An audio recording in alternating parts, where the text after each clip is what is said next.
Hello दोस्तों, स्वागत है आपका हमारी इस नई वीडियो में। आप देख रहे हैं आपका अपना यूट्यूब चैनल अप्रेंटिसशिप गाइड, जिसमें है all about apprenticeship training.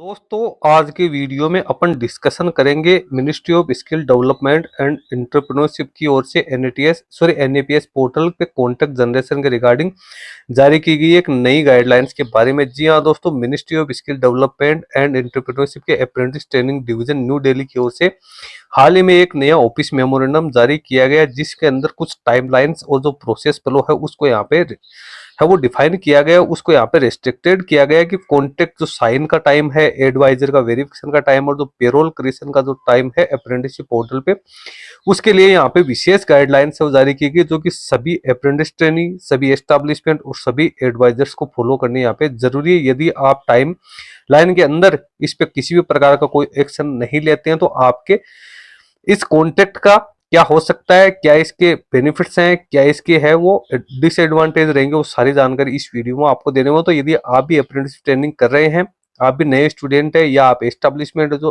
Apprentice को एंगेज करते हैं, या कोई एडवाइजर्स है जो कि अप्रूव्ड वगैरह करते हैं कॉन्ट्रैक्ट्स को, सभी के लिए यहाँ पे इंपॉर्टेंट गाइडलाइंस है वो एनएपीएस पोर्टल के ऊपर है वो मिनिस्ट्री ऑफ स्किल डेवलपमेंट की ओर से यहाँ पे जारी की गई। यानी गवर्नमेंट ऑफ इंडिया की ओर से नया ऑफिशियल नोटिफिकेशन वो यहाँ पे जारी किया गया है। ये जो स्पेशल गाइडलाइन जो जारी की गई, ऑफिस मेमोरेंडम जारी किया गया, इसके ऑफिशियल पोर्टल के ऊपर किया गया। इसके लिए सबसे पहले आपको इसको डाउनलोड करना है। यहाँ पे आप देख सकते हो standardization of timelines and process flow for apprenticeship contract signing, adviser verification and payroll creation on the apprenticeship portal regarding. तो इस पे जैसे अपन क्लिक करेंगे तो इसके ऑफिशियल जो नोटिफिकेशन है वो यहाँ पे डाउनलोड हो जाएगा। इंपॉर्टेंट नोटिफिकेशन है, इसको सीरियसली आप थोड़ा सा देखना, नहीं तो आप जो कॉन्ट्रैक्ट इश्यू कर रहे हैं उसमें समस्या आप लोगों की आ सकती है। क्योंकि पहले जो आप प्रोसेस को फॉलो कर रहे थे उस प्रोसेस में यहाँ पे है बड़ा चेंजेस है वो किया गया। तो सबसे पहले तो ये 25/3/2026 को ये जारी किया हुआ है। अब इसमें दे रखा in order to streamline and processing of apprenticeship contracts and ensure timely verification approval and payroll creation, standard timelines processes and system enables control are hereby prescribe for candidates establishment and adviser.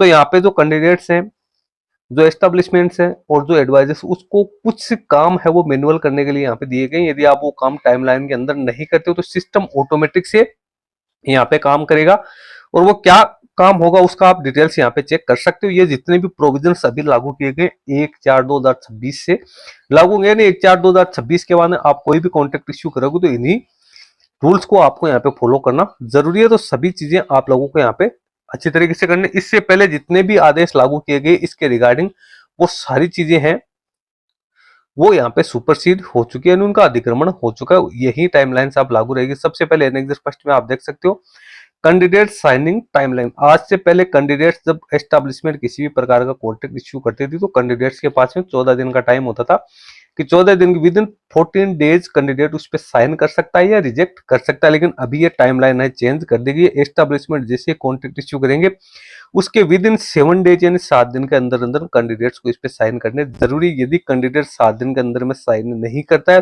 तो automatically जो system है उसका contract है उसको expired यहाँ पे कर देगा। तो ये बड़ी अपडेट है सभी कैंडिडेट्स के लिए। जो कैंडिडेट सोचने में रहते हैं कि मुझे साइन करना है कि नहीं करना है, उसके बाद इंक्वायरी करते हैं, तो सभी से पहले कैंडिडेट ध्यान में रखे कि मुझे करनी है या नहीं करनी है। तो अब 14 दिन से आपकी जो टाइम लाइन है वो 7 दिन की हो चुकी है। सेकंड जो एडवाइजरी यहाँ पे जारी की गई, एडवाइजर वेरिफिकेशन फ्लो।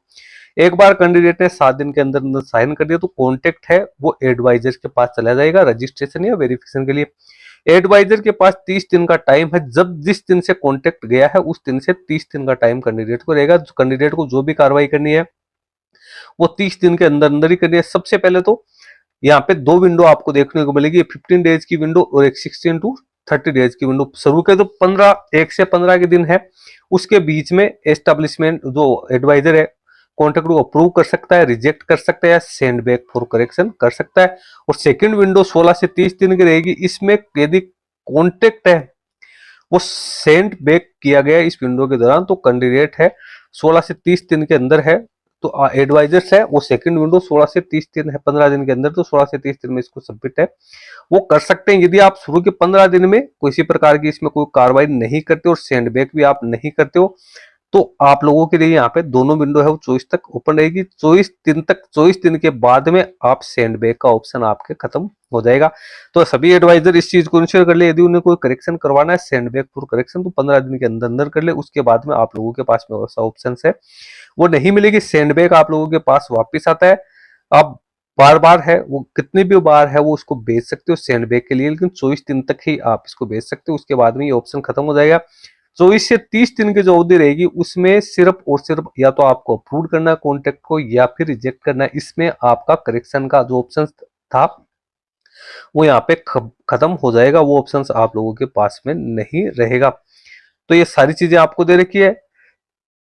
कैंडिडेट है वो जो रीइश्यू कॉन्ट्रैक्ट है 24 दिन तक यदि कोई इसमें करेक्शन होता है तो उसके ऊपर फिर भी साइन करने के लिए भी अवेलेबल रहेगा। यानी 7 दिन में कैंडिडेट ने साइन कर दिया, उसके बाद कोई करेक्शन हो गया, फिर इश्यू यदि कॉन्ट्रैक्ट होता है तो 24 दिन तक कैंडिडेट उस पर साइन है वो कर सकता है। विद इन जो मैंने 1 से 30 दिन की अवधि बताई है एडवाइजर्स के लिए, उसी अवधि के दौरान का ये टाइम काउंट किया गया। फिर एस्टेब्लिशमेंट के लिए काउंट है, तो एस्टेब्लिशमेंट को 24 दिन के अंदर अंदर है, जो 30 डेज की जो एक्शन विंडो है 24 दिन के अंदर अंदर किसी भी प्रकार का करेक्शन है तो उसको वापस भेजना जरूरी है। 25 से 30 दिन तक उसके बाद में आप वापस से नहीं भेज पाओगे। एक बार करेक्शन हो गया तो एस्टेब्लिशमेंट है उसको रीसबमिट है वो यहाँ पे कर सकते हो। Once correction are made the establishment shall resubmit the contract to the adviser for verification. यानी कैंडिडेट की कॉन्ट्रैक्ट में किसी प्रकार की कोई समस्या है एस्टेब्लिशमेंट की इन्फॉर्मेशन के रिगार्डिंग या फिर कैंडिडेट की इन्फॉर्मेशन के रिगार्डिंग, तो एस्टेब्लिशमेंट के पास जैसे सेंड फॉर करेक्शन आता है एस्टेब्लिशमेंट उसको करेक्ट करके वापिस से सबमिट कर सकते हैं। लेकिन इसके लिए 24 दिन तक ही वो ये कर सकती है, उसके बाद में ये नहीं कर पाएगी। लेकिन ये ध्यान रखें जो जिस दिन कॉन्ट्रैक्ट पे साइन हुई उसके 30 दिन के अंदर अंदर की जो टाइम लाइन है उसी के बीच में ये है, तो इसमें 24 दिन के अंदर अंदर ही आप कर सकते हैं। अब यदि 30 दिन के टाइम लाइन खत्म हो गई तो उसके बाद में 31वें दिन क्या होगा, तो पोर्टल ऑटोमेटिक इस पे कार्रवाई करेगा। कॉन्टैक्ट पेंडिंग इन एस्टेब्लिशमेंट लॉगिन, यदि कॉन्टैक्ट है वो एस्टेब्लिशमेंट की लॉगिन में पड़ा है, मान लो उन्होंने सेंड फॉर करेक्शन भेजा, उन्होंने आपको एडवाइजर को नहीं भेजा, तो पोर्टल है उसको ऑटो रिजेक्ट कर देगा। Contact pending in adviser login, यदि एडवाइजर के पास में सेंड फॉर करेक्शन होके आ गया या शुरू से एडवाइजर ने कोई कार्रवाई नहीं की 30 दिन के अंदर, तो जो ऑटो अप्रूव हो जाएगा ना कॉन्ट्रैक्ट है वो अपने आप ही सिस्टम उसको ऑटो अप्रूव कर देगा। यदि कॉन्ट्रैक्ट है पेंडिंग रहेगा कैंडिडेट लेवल पे तो पोर्टल है वो यहाँ पे एक्सपायर शो करेगा। तो 5 नंबर का बिंदु है, बड़ा इंपॉर्टेंट बिंदु है कि 30 दिन के अंदर अंदर ही कैंडिडेट को साइन करने हैं। 7 दिन के अंदर कैंडिडेट को साइन करने, उसके साइन होने के बाद में 30 दिन का जो अंदर अंदर है जो एस्टेब्लिशमेंट है उसको सारी कार्रवाई करनी है, एडवाइजर को है वो सारी कार्रवाई यहाँ पे करवानी जरूरी। उसके बाद में कोई ऑप्शंस नहीं है किसी भी प्रकार की कार्रवाई करवाने का। अब पेरोल क्रिएशन के रिगार्डिंग भी यहाँ पे कुछ चीजें आई है। तो पेरोल क्रिएशन है वो ओनली कॉन्ट्रैक्ट यानी जो कॉन्ट्रैक्ट अप्रूव्ड है वेरीफाइड है एडवाइजर्स के या ऑटो अप्रूव्ड है ऑटो वेरीफाइड है सिस्टम के द्वारा, उन्हीं का आप जनरेट यहाँ पे कर सकते हो। और जो कॉन्ट्रैक्ट कन्वर्ट हुए हैं टेम्पररी से सीएन नंबर में 1/4/2026 पेरोल क्रिएशन है वो अवेलेबल नहीं रहेगा जब तक कॉन्ट्रैक्ट अप्रूव्ड या ऑटो अप्रूव्ड या वेरीफाइड नहीं हो जाते हैं। पेरोल है वो किन स्थितियों में आपके लागू नहीं होगा, यदि कॉन्ट्रैक्ट है वो पेंडिंग पड़ा है या वेरिफिकेशन के लिए एडवाइजर्स के लेवल पे या सेंडबैग में आया हुआ है या कैंडिडेट के लेवल पे पेंडिंग है, रिजेक्ट कर दिया एडवाइजर, तो आप इसका पेरोल है वो क्रिएट नहीं कर पाएंगे। ये एस्टेब्लिशमेंट के लिए बहुत इंपॉर्टेंट जानकारी है।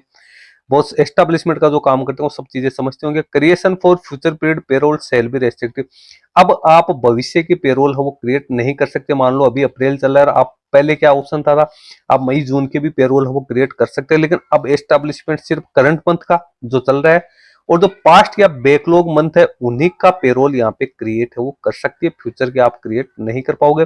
तो दोस्तों सारी चीजें मैंने डिटेल्स में आप लोगों को बता दी है। सभी इसकी कंप्लायंस सभी स्टूडेंट्स को करनी है और सभी जितने भी एस्टेब्लिशमेंट्स है उनको भी करनी है और जितने भी यहाँ पे एडवाइजर्स है उसको भी इसकी एनी हाउ कंप्लायंस करनी जरूरी। इंपॉर्टेंट इन्फॉर्मेशन है, आप इसका ऑफिशियल जो ये ऑफिस मेमोरेंडम है इसको डाउनलोड करके चेक कर लेना और सारे इसको निकाल के अपने पास फ्यूचर रेफरेंस के लिए रख लेना कि भविष्य में अब 1/4/2026 के बाद में यही चीजें हैं वो आप लोगों के लिए प्रभावी रहने वाले। तो दोस्तों वीडियो में इतना ही। इसी प्रकार के नई नई अपडेट्स पाने के लिए चैनल को सब्सक्राइब करके रखें, बेल आइकन पे भी क्लिक कर ले ताकि जब भी कोई नया वीडियो अपलोड हो तो आप लोगों तक इन्फॉर्मेशन पहुंचते रहे। Thank you and bye bye.